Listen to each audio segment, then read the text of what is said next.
Yesterday is a point-and-click adventure game. It reminded me of the good old days when that genre was one of the most popular ones. While those games were a nightmare to play back in the day when the internet did not exist, well, I had to stop there for a second, struck by the realization that there was a time when the internet did not exist. Feels like it's always been there. Well, anyway, the point that I was going to make before I got distracted was that I like such games. And when you consider how few of them are being made nowadays, yesterday got me excited. As soon as I started the game, I already had a bad feeling. The game does not have any graphics settings or any settings at all. Obviously ultra wide's out of the question since all the backgrounds are pre-rendered. This is not unusual for such games, but in all fairness, I'd expect modern point-and-click games to either render graphics in real time or just have multiple pre-rendered options so that this is still possible. In any case, the lack of ultra-wide is the least of this game's problems. For starters, I noticed that some sound effects were simply missing. It would appear that a game released in 2012 runs worse on modern hardware than some games released 10 years earlier.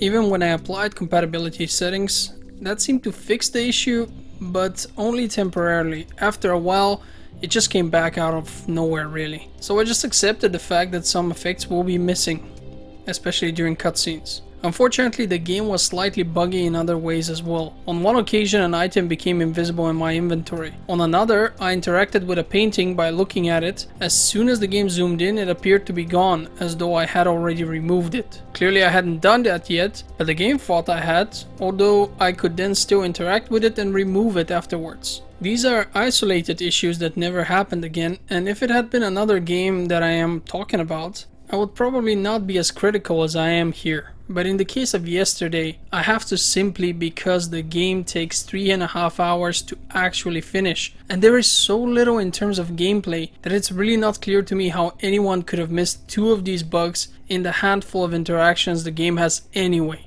You see, if you're a single guy making a game that takes 20 hours or more to complete, I can see how you could miss a few things. But this game takes a bit over 3 hours to finish, and that for someone who is playing it for the first time.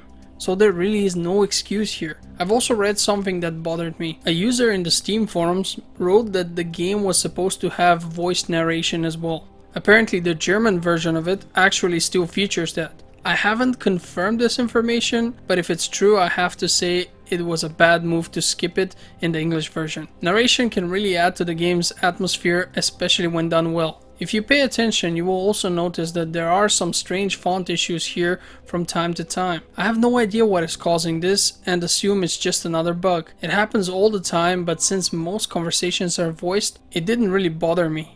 Let's talk about the game's animations. For the most part, there are none. Even during cutscenes, you just see a bunch of snapshots which fade to black. Add to this the fact that the cutscenes are heavily affected by the bug which removes some of the sound effects, and you can imagine how poor the result is. Obviously this game was made with an extremely low budget, but having no animations for most of the cutscenes is simply lazy. We often mention the budget when it comes to development of a game, as though it's always a relevant factor. But imagine the following situation. You are a single guy making a simple game on your own personal computer. It's a gaming PC and it can play all the modern games on decent graphic settings. How is budget relevant here? It's not like the guy has to pay anyone to animate things for him. We speak of low budget, but in the case of a 3.5 hour game with almost no moving parts, budget is really not that much of a relevant problem.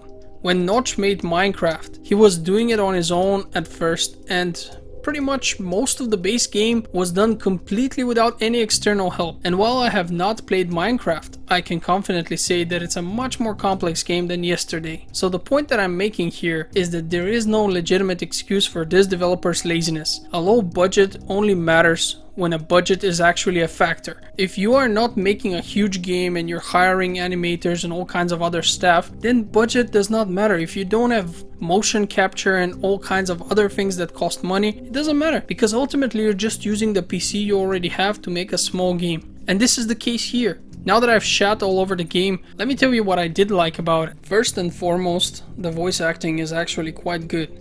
All the conversations are voiced and the voices fit the characters well. The game has a really useful hint system which will offer you advice in case you get stuck. Thanks to it, I managed to finish the game without the need for a walkthrough, which is not usual for me since I am genuinely bad at these games. The puzzles are also quite logical and easy. Almost all interactions that are expected of you make sense. I'm mentioning this because it's often not the case when it comes to a point and click adventure, and therefore something I value a lot. Now let's talk about the story. Since the game is so short, I will only give you the most basic description of its story, because I don't want to ruin it for you.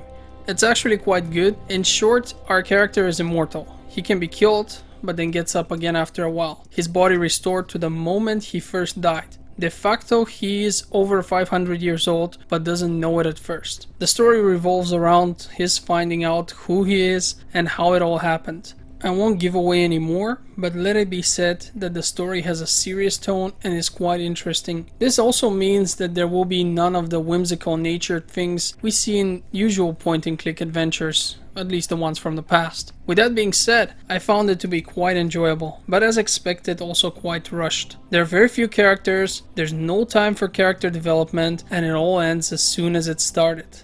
It really feels half-baked. Clearly the developer was ambitious, but for one reason or another decided to rush the game and cut most of its content. Luckily for us, the next game, called Yesterday Origins, was released in 2016 and is currently available for €45 on GOG.com as well as on Steam, so you will be able to find out more in my next review. Before I conclude this review, I want to mention that some people bought Yesterday on release for €20 and were, rightfully so, pissed. I can fully understand how €20 is way too excessive for this super short and super simple game. Nowadays you can grab it on Steam for €2.50 or on GOG for an outrageous $9.99. I'm a huge supporter of GOG.com since it sells DRM free games, but that price is simply not acceptable.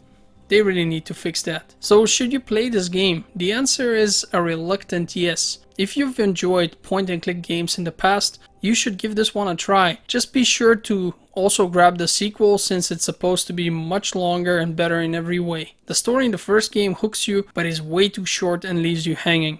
I'm hoping that the sequel will fix that, and from what I've read about it, it does. I've just started it, so let's see. The other review should be out very shortly after this one. In any case, thank you for watching, and I hope to see you next time when I review the sequel as well. Or is it a prequel? I guess we'll find out soon enough.